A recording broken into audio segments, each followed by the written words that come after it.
Hello and welcome to another video from me, this tutor, and this time we're going to be looking at the site question for the AQA Norman topic, and we're looking at Durham Cathedral. So, Durham Cathedral is one of those essential topics you need to learn if it is your site study for your exam.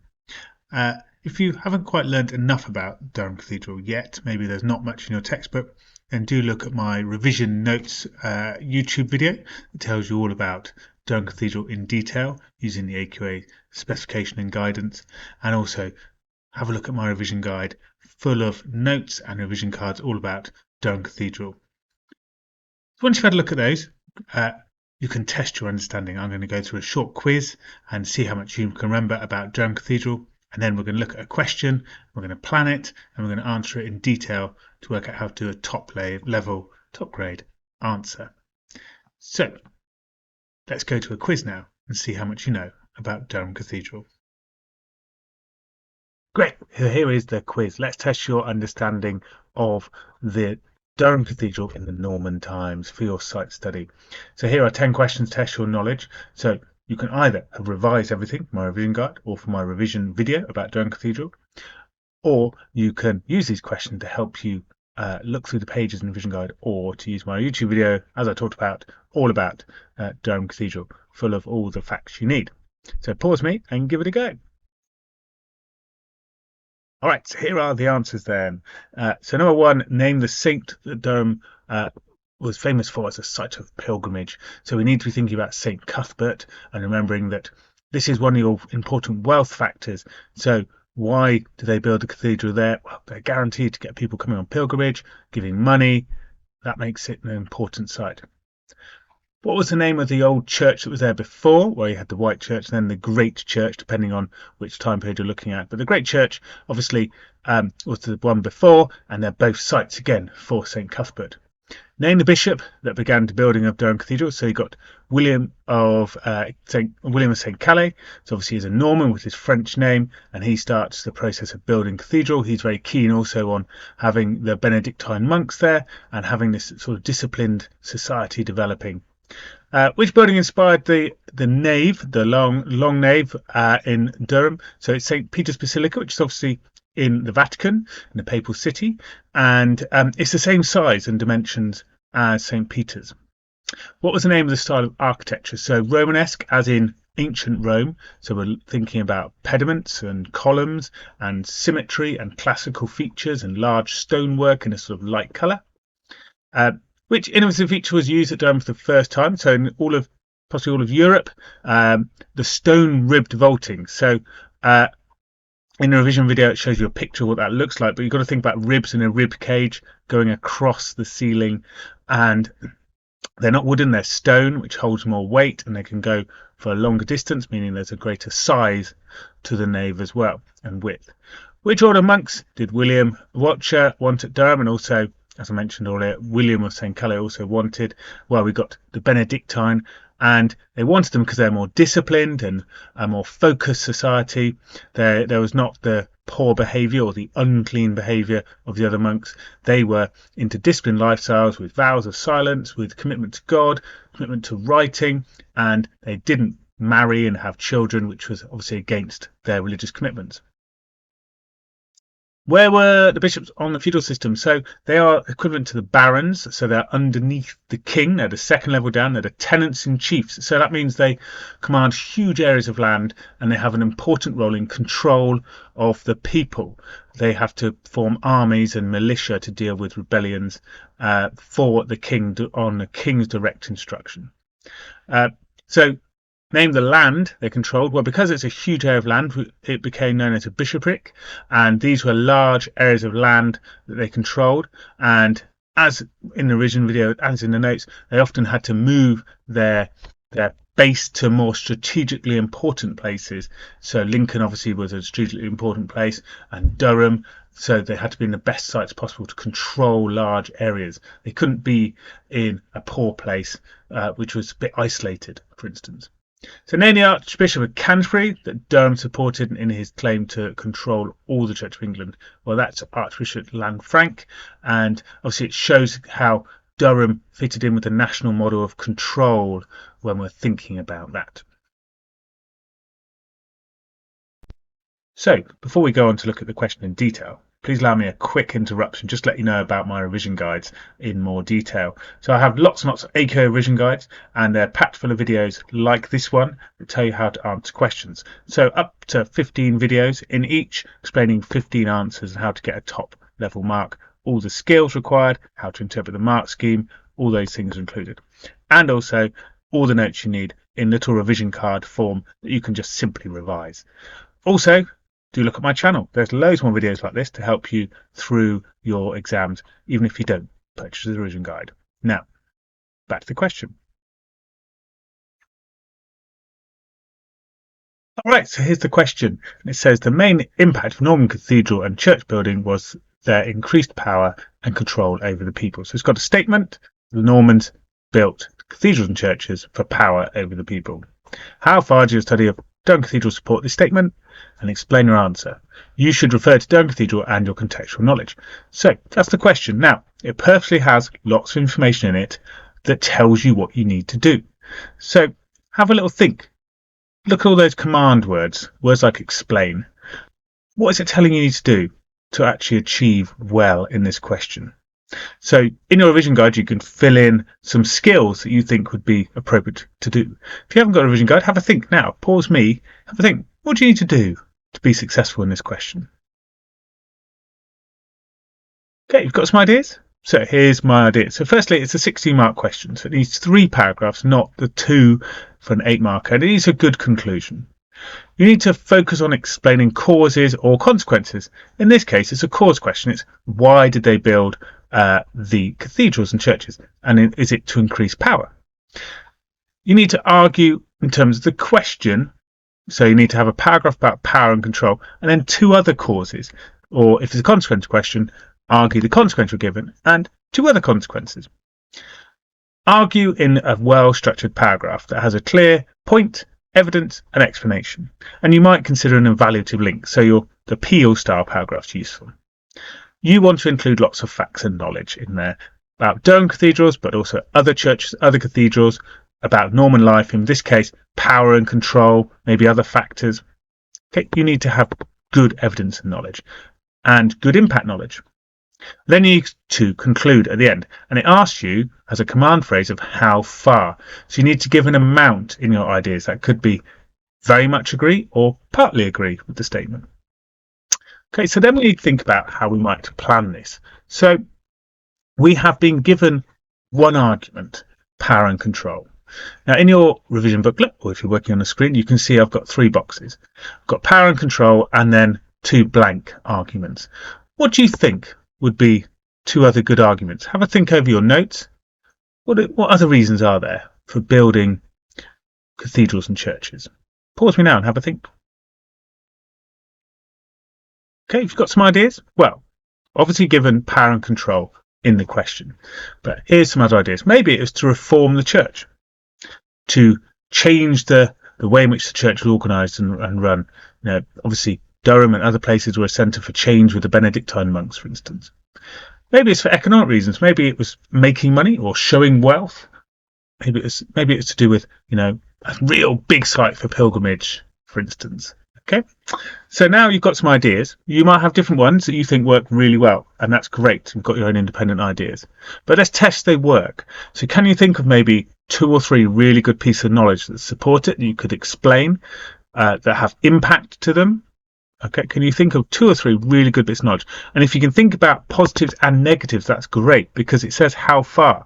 So we might want to have evaluation in there, some good ideas and some bad ideas about power and control, about reforming the church, and about economic reasons. You know, a good idea about, for instance, good, or if you think of strengths and weaknesses, or good or bad, a good idea to think about might be, were things around before the Normans came in? If they were, then they've obviously not made a change. It's not a cause. So that could be something to consider.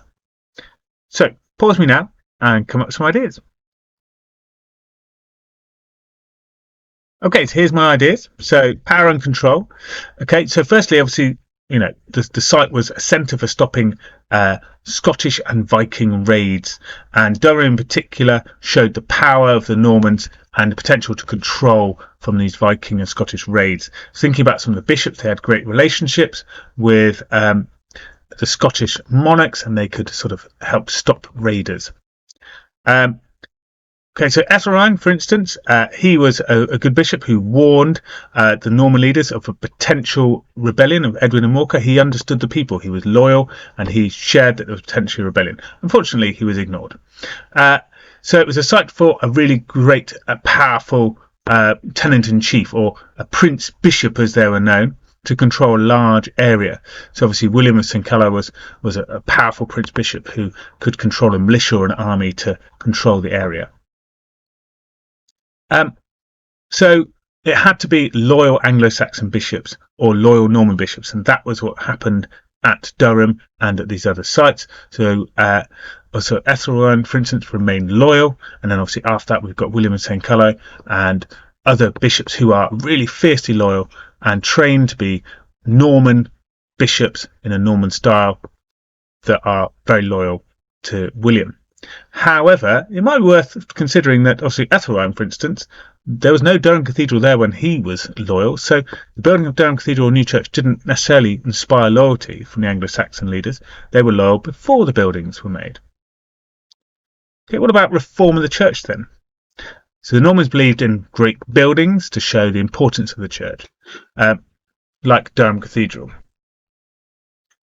The clergy and monks also needed reforming. So there was unclean behaviour. So maybe these new churches were a focus for ensuring the unclean behaviour is removed. And clearly Durham Cathedral represents that.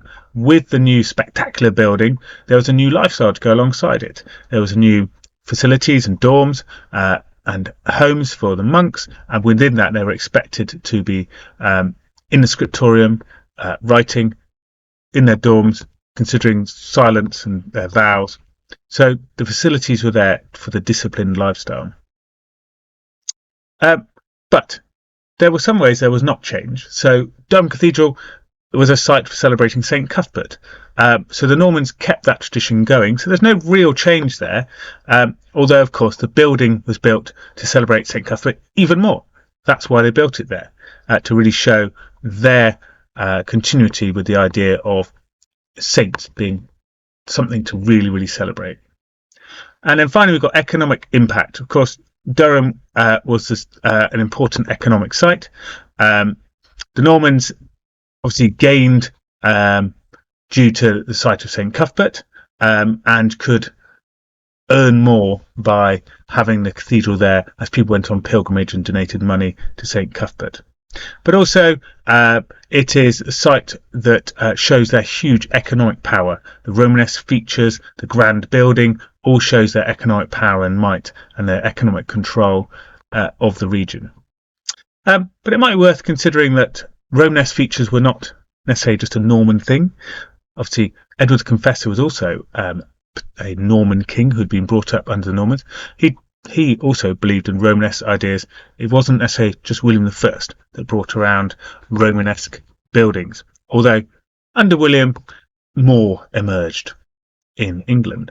Okay, so we've got some ideas. So now, okay, it's well worth considering how do we answer the question. So we've got to make sure for the mark scheme we are doing the things towards 9 and 12 marks and 13 and 16 marks. That means we need to have 3 factors explained in really good paragraphs, and we need to evaluate a little bit. So when you start thinking about this is partly the cause or this is mostly the cause, we might compare quite regularly to the idea of power and control when we talk about other ideas, and that will help us form a conclusion, show an evaluation for 13 to 16 marks. So really the main point there is 3 well explained paragraphs will get you to 12 or 9 marks, and then a good conclusion will get you into the next band above. So that will look a little bit like this. So we'll make a point. Firstly, the statement is partly or mostly correct, that cathedrals were built to show the power and control of Normans because, we'll make an argument, we'll back up with some knowledge, we'll then explain that, and then we might do a furthermore or a however for our evaluation. Okay, so let's give this a go. So we'll talk through the first paragraph. So what would make a good opening sentence then. So think about that phrase there. Firstly, the statement is mostly correct that cathedrals and churches were built to show the power and control of the Normans because. So how would you finish that sentence to make a really good argument that you could focus your paragraph on? So fill it in your booklet or on a piece of paper if you're following without my revision guide, and away you go. Okay, so here's what I've done to finish the sentence. I've said because they helped control regions and stop rebellions. So I've kept it very simple. GCSE after all, keeping it relatively simple. So stopping rebellions was about the power and control. So now give an example. So how are we going to support that with some evidence? What did Durham Cathedral do? How did they stop rebellions? Okay, how were they a centre of power? Look at those examples there. Pick something out and put it in there as a really good example. Away you go. So here we go, here's my idea. So for example, Durham Cathedral was built to show the power of the Normans in the north, as Durham was a key bishopric under the leadership of a prince bishop. So it had a huge power. Okay, and then we could probably now go on to explain a little bit about somebody in Durham stopping rebellions, and also maybe wider ideas about the feudal system to help do this. Okay, so pause me now and give this a go. Try and give it impact. Okay, so here's my idea. So this shows the importance of building churches, as the bishops were often loyal to William and would stop rebellions. For instance, Ethelred had reported the Edwin and Morcar rebellion in 1069 and tried to stop their rebellion. Also, St. Calais used his role as a feudal lord to stop Viking and Scottish raids and keep order. Okay, so there's a really good idea, and it's still focused on Durham. We could maybe go furthermore. If we think it's mostly correct, we can go furthermore. If you've argued it's only partly correct, think about however, is there a way this has a weakness in its argument? We can maybe look to a little bit further afield, Durham maybe compared to the rest of the country, or look at another country, another sort of example in the rest of the country, or another example from Durham if you can think of it. Okay, so pause and away you go. Right, here's my idea. So furthermore, as William's reign developed, the loyal Anglo-Saxon church leaders died, and new Norman bishops that were more dedicated to William took over church lands. They remained totally loyal to William and built cathedrals and churches to allow their power and control. For example, the building work of St. Calais and Flambard at Durham. Okay, I've then thought about however, and I've said, however, the churches and cathedrals did not have to be built to show control, as the Durham bishops all kept control before the buildings of their cathedrals. This means the new buildings did not always show power, but actions like the Harrying North were also important. Okay, so I've gone a little bit of a yes and a no there, because I think it's important to recognise that there was power and control before the new churches were built.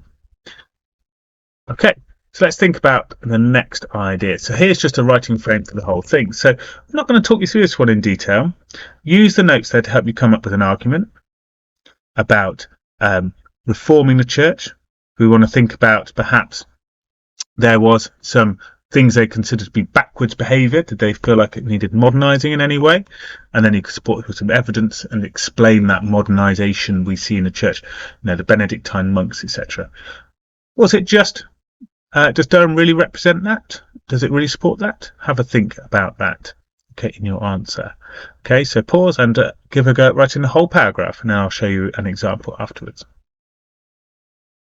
Okay, so here's what I've gone for. So, secondly, the statement is not totally convincing, as cathedrals were also built to reform the churches because the Normans thought that Anglo-Saxon churches needed modernising. For example, Durham Cathedral was a sign of modernisation, as St. Calais and Flambard wanted to have disciplined behaviour in the church. This shows reform of the church was the main impact of the Norman church building, as very swiftly the cathedral was used to create a place for strict living as a Benedictine monk. You might notice I've said was the main impact. So I'm arguing this is more important than the power and control in the question. So the idea of unclean living was not allowed to exist in a new, powerful and organised church. So priests and monks that wished to marry or could not follow a vow of silence were removed by Archbishop Lanfranc of Canterbury, and this was supported by the bishops in Durham. So I've linked to the wider ideas and how Durham supports that wider idea. Okay. However, many of the reforms took place before new buildings were developed, and in some cases before the Normans took power. For instance, Ethelwald of Winchester began establishing Benedictine orders before William I at Hastings.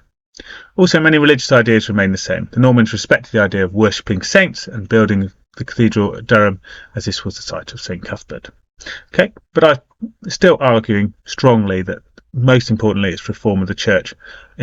Obviously Ethelwald sets an idea up, the Normans follow. It doesn't mean just because Ethelwald did it, it's not the main reason why they did the church changes.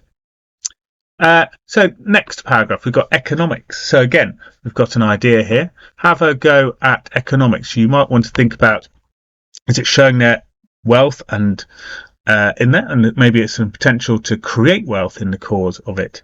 Okay, and how does Durham support all that? Okay, have a think about wealth creation. Okay, pause me now and give it a go. So here's my idea then. So finally, the statement is not totally convincing, as cathedrals were also built to show the economic development of Northern England, as William wished to show off and increase his wealth. For example, Durham Cathedral was built as a site of pilgrimage to St Cuthbert. This shows an economic impact of church building, as the local bishops hoped to make money by pilgrims visiting sites like Durham and donating money to the church for good luck. Also, many other cathedrals benefited from economic growth. Lincoln Cathedral was built to replace the poorly located power base in Dorchester. This meant that the church gained more visitors, gained more tax through tithes and donations due to the better location. Furthermore, individuals could develop more wealth, as cathedrals and churches required skilled craftsmen, many of them from Normandy, to travel to make the cathedrals. In particular, skilled stonemasons increased their wealth as they needed for the revolutionary stone-ribbed ceiling at Durham, the patterned columns and the beautiful pointed arches.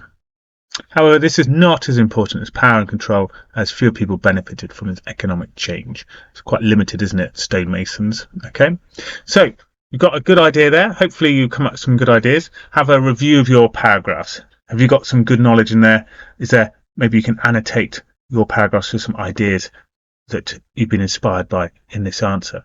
So finally then, it's coming up with a conclusion. So you need to come back to the question and give your judgment. How far do you agree with the statement, and support with some knowledge and explanation? So I might say I agree to quite a significant extent because, and give a reason why, but I might say, however, religious reform possibly dominated a bit more because, things like castles definitely were also more important in control. For instance, Durham had a castle as well. So it wasn't necessarily the cathedral doing all the control. Okay, well, I hope you found that useful going to that question. It's definitely an interesting topic and quite a challenging question to look at. So good luck with all your revision, and don't forget to look out for more of my videos. And if you subscribe, obviously you'll get notifications when I add more over the next few weeks and months we build up to the exams. Okay, well, hope to see you again soon. Bye bye for now.